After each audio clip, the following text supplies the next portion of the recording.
சபைகளாய் வாரந்தோறும் கடந்து செல்லும்படியாய் நம்ம சொல்கிற உத்தரவின் அடிப்படையிலே நம்ம சொல்கிறோம். நான் வந்திருக்கிறேன், அவருக்கு நன்றியை தெரிவித்துக் கொள்கிறேன். அதுபோல் நம்முடைய சென்னை ஆட்சிப்பேராயத்துடைய பிஷப் மார்டின் ஐயா அவர்களும் நம்ம சொல்கிற வாழ்த்துக்கள் சொல்லும்படியாய் அந்த அனுப்பினார்கள்.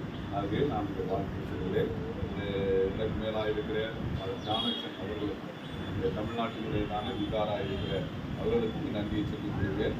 குறிப்பாக இந்த இடத்திலே இந்த வாய்ப்பை தந்த சபை போதகர் மற்றும் அவருடைய குடும்பத்தார் மற்றும் இங்கே இருக்கிற விசுவாசிகள் யாவருக்கும் ஆண்டவராக இயேசு கிறிஸ்து நாமத்தினாலே நம்ம திருச்சி பேராயத்தினுடைய நம் டயசிஸுடையதான அட்மினிஸ்ட்ரேட்டர் என்ற ரீதியிலே நான் வாழ்த்துக்களை சொல்லிக் கொள்கிறேன். சொல்கிறேன், கண்களை மூடி ஆண்டவரே நீர் என்னோடு பேசுங்க.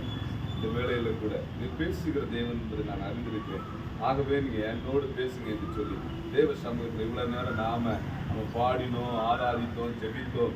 ஆண்டவரே என்னோடு பேசுங்கப்பா. அவன் நீ பேசுகிற தேவன் என்பதை ஆண்டவரை நான் உணர்ந்திருக்கிறேன். ஆண்டவரே ஹல்லேலூயா, ஸ்தோத்திரம் ஆண்டவரே.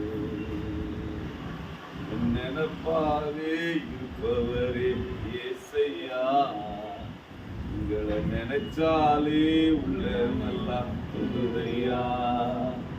என் நினைப்பாவே இருப்பவரே இயேசையா, உங்களை நினைச்சாலே உள்ளமெல்லாம் தொழுதையா.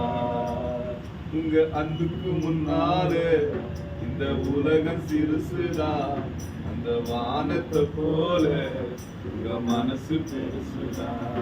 உங்க அன்புக்கு முன்னாலே இந்த உலகம் சிறுசுதான், அந்த வானத்தை போல உங்க மனசு பெருசுதான்.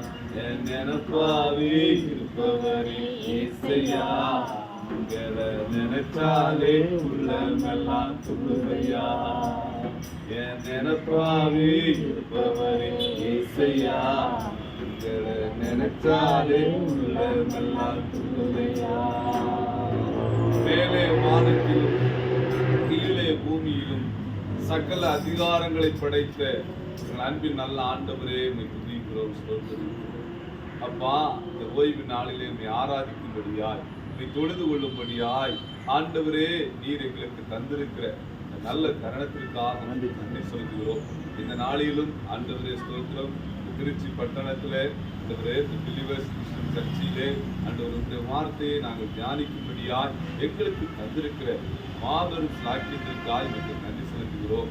ஆண்டவரே, இங்கு வந்திருக்கிறவர்களை ஆசீர்வதிப்பீராக. ஆண்டவரே, வழி அருகே விதைக்கப்பட்ட விதையாய் அல்ல, முட்களிலே விதைக்கப்பட்ட விதையாய் அல்ல, கற்பாறை மேல் விதைக்கப்பட்ட விதையாய் அல்ல. ஆண்டவரே, நல்ல நிலத்தில் ஆண்டவரை விதைத்த விதையாய் 100 மடங்கு ஆண்டவரை தன் பலனை கொடுக்கத்தக்கதாய் ஆண்டவர் கிருபை பாராட்ட வேண்டுமாய் செபிக்கிறோம். வந்திருக்கிற பெரியோரையும் சிறியோரையும் தேவனின் ஆசீர்வதிக்க வேண்டுமாய் செபிக்கிறோம். ஆண்டவரே, வாங்களுடைய கரத்திலே கொடுக்கிறோம். இயேசு நாமத்தில் செபிக்கிறோம், நல்ல பிதாவே. அல்லேலூயா. நான் சந்தோஷமா இருக்கீங்களா? அல்லேலூயா. அருமையான போதகர் நான் வந்தபோது இன்ப முகத்தோடு ஏற்றுக்கொண்டு நல்ல உபசரித்தாங்க. மீண்டும் அவர்களுக்கு நான் நன்றியை செலுத்திக் கொள்கிறேன். சோதரம். குறிப்பாக ஃபர்ஸ்ட் என்னை குறித்து ஒரு செல்ஃப் இன்ட்ரோடக்ஷன் நான் சொல்லிவிட்டு ஆமீன் தேவனுடைய வார்த்தைக்கு நேராய் நாம் கடந்து செல்லலாம். என்னுடைய பெயர் சோதரம் தினகரன். நான் பிலிவர்ஸ் கிறிஸ்டியன் சர்ச்சிலே வேதாகம கல்லூரியிலே பயின்று கன்னியாகுமரியிலே ஊழியத்துக்கு சென்றேன். நம்முடைய வேதாகம கல்லூரி ரொம்ப ஊழியர்களை தமிழ்நாட்டிலே உருவாக்கினதான வேதாகம. ஏன்னா நம்முடைய டீக்கன் ஃபாதர் ஐயா இருக்கிறதும் நம்முடைய வேதாகம கல்லூரிக்காகவே வேதாகம கல்லூரியில் இப்பொழுது அட்மிஷன் நடைபெற்றுக் கொண்டிருக்கிறது. ஒருவேளை உங்களுக்கு தெரிந்தவர்கள் யாராகவும் இருந்தாலும் நம்முடைய வேதாகம கல்லூரி 1 வாரம் தான் இருக்கிறது. அதனுடைய அட்மிஷன் க்ளோசிங்கு எழுத படிக்க தெரிந்தவர்கள் அவன் சொல்கிறோம் 10th அல்லது 12th குவாலிஃபிகேஷன் உள்ளது 1.5 ஆண்டுகள் தான். 2 ஆண்டுகள் தான் நம்முடைய வேதாகம கல்லூரி. ஒருவேளை யாராயிலும் படிப்பவர்கள் இருந்தால் நீங்கள் என்ன சொல்லலாம் பெண்களுக்கும் அப்படின்னு. ஏன்னா ஸ்பெஷலாக நம்முடைய மெட்ரோபாலிட்டன் ஐயா, நம்முடைய திருச்சபையுடைய பேராயர்கள் எல்லாரும் சொல்கிறது என்னன்னா, வேதாகம கல்லூரிக்கு அப்படின்னு சொல்கிறோம் அட்மிஷன் நடைபெற்று கொடுங்க. எங்கெல்லாம் சொல்கிறீங்களோ அதை முன்னதாக சொல்லுங்கன்னு சொன்னதுனால நான் சொல்லிக்கொள்ள விரும்புகிறேன். ஏன்னா வேதாகம கல்லூரி இருக்கவே தான் நான் முன்னாடி நினைக்கிறேன், ஒரு ஃபாதராக இருக்கிறேன். ஆமென் சொல்றோம். ஆகவே நான் கன்னியாகுமரி மாவட்டத்தில் கர்த்தருடைய கனமான ஊழியத்தை சபை மினிஸ்ட்ரி தான் நான் செய்து கொண்டு வந்தேன். ஏன்னா என்னுடைய மனைவி ஆமென் சொல்றோம், அவங்க ஒரு டிகிரி ஹோல்டர், அவங்க வந்து ஒரு எம்எஸ்சி எம்எல்ஏ ஒரு பட்டதாரி, நல்ல அங்கே கன்னியாகுமரி மாவட்டத்தில் ஒரு ஸ்கூலில் ஒர்க் பண்ணிட்டு தான் இருந்தாங்க. எனக்கு ஒரு மகன் இருக்கிறாங்க, அவர் 7th ஸ்டாண்டர்ட் அங்கே படிக்க மாட்டேன். இப்படிப்பட்ட சூழ்நிலையில் எனக்கு திடீரென ஒரு அழைப்பு வந்தது, நீங்கள் ட்ரான்ஸ்ஃபர் ஆகி திருச்சிக்கு வர வேண்டும் சொல்லி. ஆகவே அதன் அடிப்படையில் என் மனைவிட்ட கேட்கல, யார்ட்டையுமே கேட்கல, நான் உடனே ஓகே பண்ணிட்டேன். ஏன்னா உங்களுக்கு தெரியும், கன்னியாகுமரி மாவட்டம்னாலே ஒரு செழிப்பு மாவட்டம், எனக்கு சொந்த வீடு இருக்குது, எல்லாமே அங்கே எல்லா சௌகரியமும் இருக்குது.